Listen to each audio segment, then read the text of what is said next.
من فضلك لما تحس ان حد متضايق او جاي بيعيط لك انت تحديدا او اختارك انت عشان يحكي لك مشكله، في كلام كده احنا ممكن نقوله واحنا مش قاصدين، مش بيساعد الشخص اللي قدامنا. زي مثلا ايه؟ ما تعيطش، ما تعيطش، كل حاجه هتبقى كويسه ان شاء الله. يا ابني ده انا حصل معايا نفس اللي حصل معاك بالظبط، ده انا حصل معايا اسوأ كمان. طب ما تيجي نجرب الحوار ده، بص ده انا عملته وخليت صحابي يعملوه كان جامد قوي معاهم. عارف بس لو ما كنتش عملت كده كان الموضوع هيعدي عادي. انا بتضايق قوي لما بشوفك بتعيط، ما تعيطش بقى، انا عارف انت مريت بايه كويس قوي.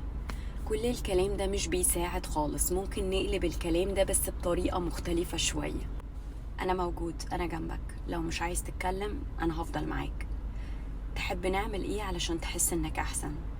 بعد ما حكيت حاسس ان انت مشاعرك احسن؟ في اي خطوة محتاج ان احنا ناخدها سوا علشان تحس انك افضل؟ طيب انت محتاج ايه دلوقتي؟ حاسس بايه دلوقتي؟ طب بعد ما اتكلمت في اي اختلاف شوية؟ ده الكلام اللي احنا بنقوله، ما بنقولش اكتر من كده.